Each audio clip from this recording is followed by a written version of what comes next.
సుమన్ టీవీలో మీ personal and business promotions కోసం కింది నెంబర్కి కాంటాక్ట్ చేయండి. నమస్తే, వెల్కమ్ టు సుమన్ టీవీ. నేను మీ సీతారామరాజు. మనం ఇప్పుడు పశ్చిమ గోదావరి జిల్లా భీమవరంలో ఉన్నామండి. భీమవరం అనగానే మనకు వెంటనే గుర్తొచ్చేది రాజకీయ చైతన్యం గల పట్టణంగా మనకు తెలుసు. అయితే ఇక్కడే ఈసారి అయితే వైసీపీ నుంచి నర్సాపురం పార్లమెంట్ నుంచి గూడూరు ఉమాబాల గారు రంగంలో ఉన్నారు.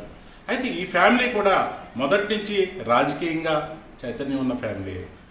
గూడూరు ఉమాబాల గారి ఫాదర్ పంపన చంద్రశేఖరరావు గారు కూడా గతంలో పొలిటికల్గా కొన్ని పదవులను అలంకరించారు. అలాగే సమాజంలో ఆయనకంటూ ఒక గుర్తింపున్న వ్యక్తి. అటువంటి ఫ్యామిలీ నుంచి వచ్చిన వారే గూడూరు ఉమాబాల. వైఎస్ జగన్మోహన్ రెడ్డి గారు ఉమాబాల గారికి ఈ సీట్ ఇవ్వగానే కాన్స్టిట్యున్సీలోనూ అయితే ఒక సపోర్ట్ అయితే లభించింది. ఎందుకంటే సామాజిక వర్గంగా చూసిన నర్సాపురం కాన్స్టిట్యున్సీ బీసీ సామాజిక వర్గానికి పెద్దపీట వేస్తుంది. అటువంటి సామాజిక వర్గానికి చెందిన మన గూడూరు ఉమాబాల గారు ఇప్పుడు ప్రస్తుతం పార్లమెంటరీ అభ్యర్థిగా రంగంలో కొనసాగుతున్నారు. జగనన్న ఇచ్చిన హామీతో పరిగెత్తుతున్నారని చెప్పాలి.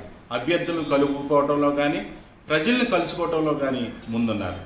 అసలు ఎలా ఉంది ఈసారి పార్లమెంటరీ అభ్యర్థిగా విజయం నల్లేరుపై నడకే అయినప్పటికీ ప్రస్తుతం ఎలా ఉంది, ఈ విశేషాలన్నీ తెలుసుకునే ప్రయత్నం ఈ ఎపిసోడ్లో చేద్దాం. నమస్కారం అండి.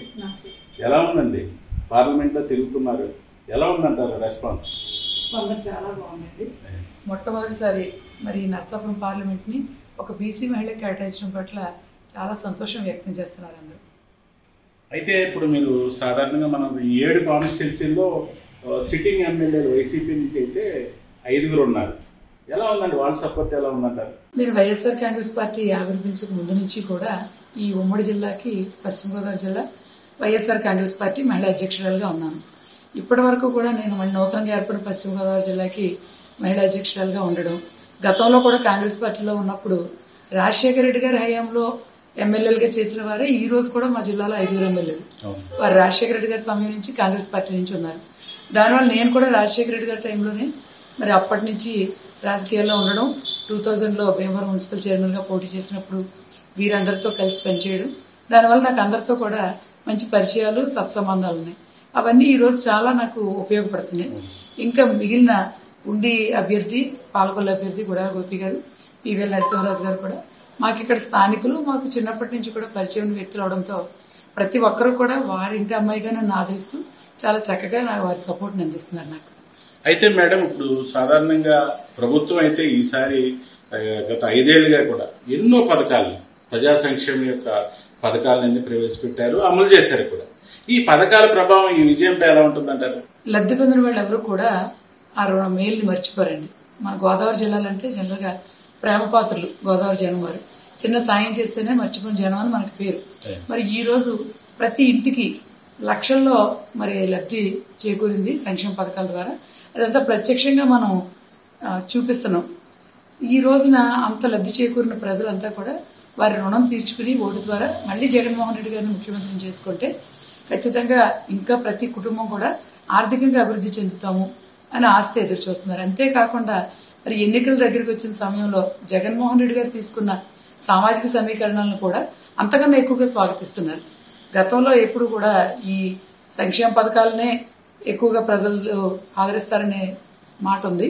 కానీ ఈ రోజు అంతకు మించి అసలు ఏ రోజుల్లోనూ ఏ పార్టీ కూడా గతంలో అసలు చరిత్రలో చూడని విధంగా ఈ సామాజిక సమీకరణల్ని, సామాజిక న్యాయాన్ని పాటిస్తూ మరి ఇక్కడేమో నరసాపురం పార్లమెంట్ అభ్యర్థిగా ఒక బీసీ మహిళగా గూడూరు ఉమాబాలని నన్ను పెట్టడం వలన ఈ మహిళా సాధికారత అంటే మాటలకే కాకుండా నేను మా చేతల్లో చూపించానని చెప్పిన జగన్మోహన్ రెడ్డి గారి యొక్క ఆలోచనలకి అందరూ కూడా హర్షాన్ని వ్యక్తం చేస్తున్నారు.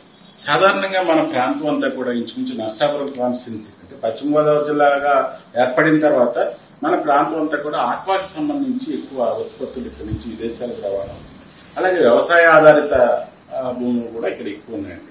తీర ప్రాంతాల్లో మీరు పర్యటించినప్పుడు ఈ మధ్య కాలంలో ఎటువంటి సమస్యలు ఏమైనా మీ దృష్టికి వస్తున్నాయంటారా? అంటే ఆల్రెడీ మనకి ఇది ఎంతమంది మన ప్రాంతం అంతా ఆక్వా హబ్ ఇది.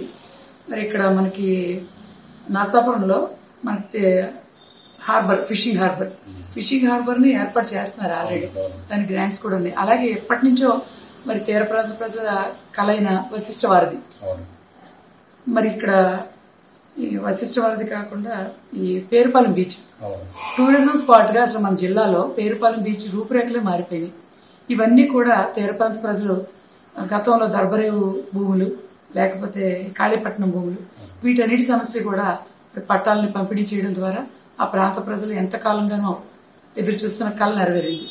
వీటన్నిటినీ కూడా రాబోయే రోజుల్లో మరింత త్వరితగతిన వేగంగా ముందుకు తీసుకెళ్లి ఈ ప్రాంత ప్రజలందరి కళల్ని నెరవేరుస్తాం. అది ఉమాబాల గారు చెప్పేది. చదువుకున్న మహిళ అయితే ఇప్పటి వరకు కూడా ఈ నర్సాపురం కాన్స్టిట్యున్సీలో మహిళా అభ్యర్థిగా పోటీ చేసిన సందర్భం అయితే తక్కువని చెప్పాలి.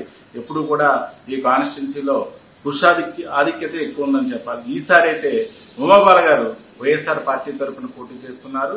ఆమె విజయం కూడా తథ్యం అనేది మనకి ప్రజల నుంచి వస్తున్న సమాచారం. అయితే ఏది ఏమైనప్పటికీ నియోజకవర్గంలో ఉన్న సమస్యలు అవగాహన గల వ్యక్తిగా అలాగే ఎమ్మెల్యేలను కలుపుకుపోతూ ముందుకు దూసుకుపోతున్నారు. ఇది తాజా పరిస్థితి.